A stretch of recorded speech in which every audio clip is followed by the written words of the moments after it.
आजिर एही वीडियो रे आमे वर्ल्ड फेमस कोणार्कर सन टेम्पल विषय जानिबा।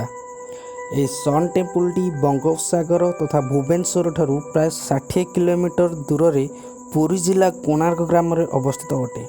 ए मंदिरटी ब्लैक पागोड़ा नाम रे परिचित अटे।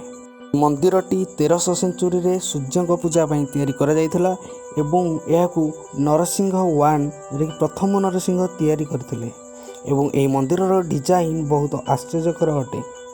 मंदिरटी देखिबाकू एक रथ सदृश जेउथिरे कि 24टी चक्र एवं 7टी घोड़ा एहाकू टाणुथिबार देखा जायथाय एवं यह कुहा जाय जे यार मझिरे एक हीरा अछि जहा सूर्य किरण को रिफ्लेक्ट करिथाय। जदि आपण सकाळू एवं संध्यारे एही मंदिर को देखिबाकू जाआंती ताहाले आपण माने देखि परिबे जे सूर्य एही ठारू उदय एवं अस्त हेउची।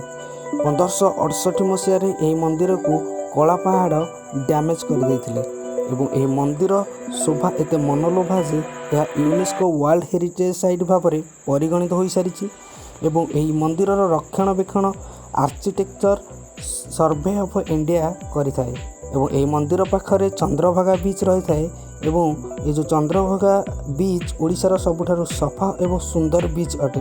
यही सब तथ्य थिला कोणार्क मंदिर विषय रे एवं जदि आपण माने या ठारू अधिक किछि जानिछंती ताहाले कमेंट करंतु एवं जदि मोर ए वीडियोटी भल लागि थाए ताहाले लाइक शेयर कमेंट एवं सब्सक्राइब करंतु।